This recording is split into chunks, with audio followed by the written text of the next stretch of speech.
안녕하세요. 동네장흥교회 김조일 목사입니다. 오늘은 미시오데이에 대해서 하나님의 선교라는 그 표현에 대해서 한번 우리가 생각을 해보려고 합니다.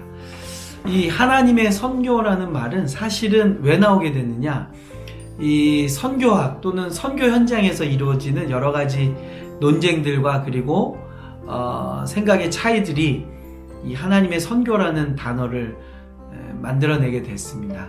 그러면 하나님의 선교라는 말이 나오기 전에 무엇이 주도적으로 사용됐느냐, 그게 바로 이제 교회의 선교입니다. 그래서 Mission of Church, 이 교회의 선교라는 이 단어가 왜 하나님의 선교라는 단어와 서로 갈등 내지는 부딪힘이 일어나면서 결국에는 하나님의 선교라는 개념이 더 나오게 됐는가를 우리가 생각해 볼 필요가 있다는 거죠. 가장 좋은 것 중에 하나는 뭐냐면, 인터넷에 보면은 하나님의 선교에 대해서 설명하는 여러 가지 자료들이 있습니다. 그 중에 제가 간단하게 소개를 드리자면, 하나님의 선교라는 이 말, Mission of God, 미시오데이라는 이 말은 1934년에 독일의 선교학자입니다. 독일의 선교학자 칼 하르텐슈타인이 처음으로 이 말을 했습니다. 이것은 이 미시오데이라는 라틴어입니다. 이것은 무엇과 구별되느냐, 미시오 에클레시아랑 구별돼요. 그러니까 미시오 에클레시아라는 것은 교회의 선교라는 말이죠. 그래서 이것이 이제 그 IMC라고 그러죠. WCC가 생겨나기 이전에 IMC인데요. IMC 컨퍼런스는 뭐냐면 International Missionary Council입니다. 이 하나님의 선교가 왜 나오느냐, 이제 선교의 주체가 교회라고 우리가 그동안 생각해 왔던 거예요. 그리고 교회의 선교의 마지막 고울은 뭐냐, 교회를 또 만들어내는 거죠.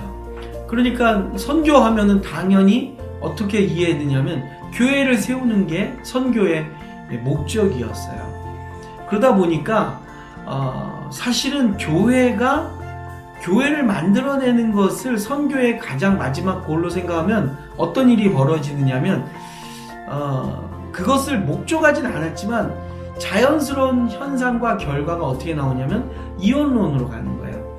그러니까 교회가 계속, 교회는 만들어지는데 세상은 하나님의 나라가 드러나지 않는 거예요. 왜냐하면 교회는 언제나 하나님의 나라보다 교회에 더 관심이 있으니까, 그것도 그 교회가 어떠냐, 세상과는 약간 분리된 형태의 교회로 가게 되는 거죠. 그러니까 교회를 많이 개척하고 교회를 세우면 세상이 아름답게 변할 것이다 라고 생각했는데, 어떤 현상이 일어나느냐, 교회가 많아졌어요. 그리고 회심자도 많아졌어요. 성도들도 많아졌어요. 그런데 문제는 뭐냐, 이 세상이 전혀 변화가 없는 거죠. 이 세상이 하나님의 통치를 보기가 너무 어려워진 거예요. 왜냐? 교회가 계속해서 교회만 만들지 하나님의 나라가 실제적으로 작동되는 세상을 바라보지 않았다는 거죠. 그런 면에서 교회가 선교하는 주체가 아니라 선교의 주체가 누구냐에 대해서 다시 생각하게 됐고, 그 선교의 주체는 교회보다 먼저 선교하신 분이 계시다라는 거예요.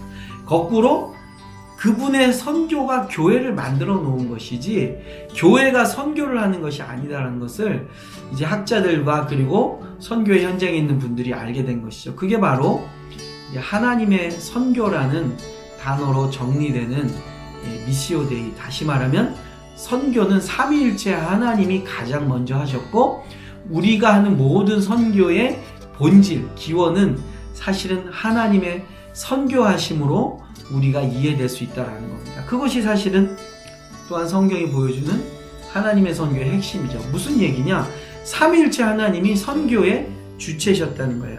아버지께서 아들을 이 땅에 보내신 것, 그것이 바로 선교였죠. 그리고 아들 예수가 이 땅에 오셔서 하나님의 나라를 보여주시고, 보냄받은 자로서 하늘 보좌에서 이 땅으로 보내주셔서 이 땅에서 하나님의 나라를 보여주시고, 그리고 그 하나님의 나라가 계속해서 확장되고, 그리고 이 세상에 하나님의 통치를 보여주는 그 역할로 예수께서 교회를 세우시는데, 그 교회는 바로 성령께서 이끌어 가시는, 그리고 성령님의 역사로 말미암아 계속해서 교회가 하나님의 나라를 보여주는 도구로서 쓰임받았다라는 것을 성경이 증명하고 있다는 겁니다. 그래서 여기서 이제 하나님의 선교는 다른 말로는 삼위일체 하나님의 선교다라고 말할 수가 있어요. 이제 이 선교적 교회와 관련돼서 이 하나님의 선교를 가장 잘 설명한 사람이 누구냐면 The Gospel and Our Culture Network의 그 데럴 구더라는 이 학자입니다. 이 데럴 구더의 소개를 제가 한번 설명해 볼게요. 우리는 보게 된다. 무엇을 보냐? We have come to see that mission is not merely an activity of the church. 교회의 이 선교라는 것은 단순히 하나 교회의 행위가 아니라는 거예요. Rather, mission is a result of God's initiative rooted in God's purposes to restore and heal creation. 이 세상의 피조물들과 모든 창조 세계를 다시 회복시키시고 치유하시는 하나님의 목적, 그 하나님의 목적을 근본으로 한 하나님의 주도권의 결과가 무엇이냐? 그것이 바로 선교라는 거예요. 그래서 선교는요, 무엇을 말하냐면 보낸다는 거예요. 파송한다. 어딘가로 들어간다. 보내어진다. 그리고 그것은 성경의 아주 중요한 띠임이 된다는 겁니다. 그것은 무엇을 보여주느냐? 이 인간의 역사 속에서 하나님의 그 행위의 목적을 설명해 주는 것이 바로 선교고 보내어지고 보내심 받은 예수님의 모습이다. 그래서 우리가 이것을 성경의 메시지를 통해서 굉장히 더 급진적이고 더 아주 포괄적이고 그리고 더 변혁적인 모습으로 우리가 공부를 하게 된다는 거예요.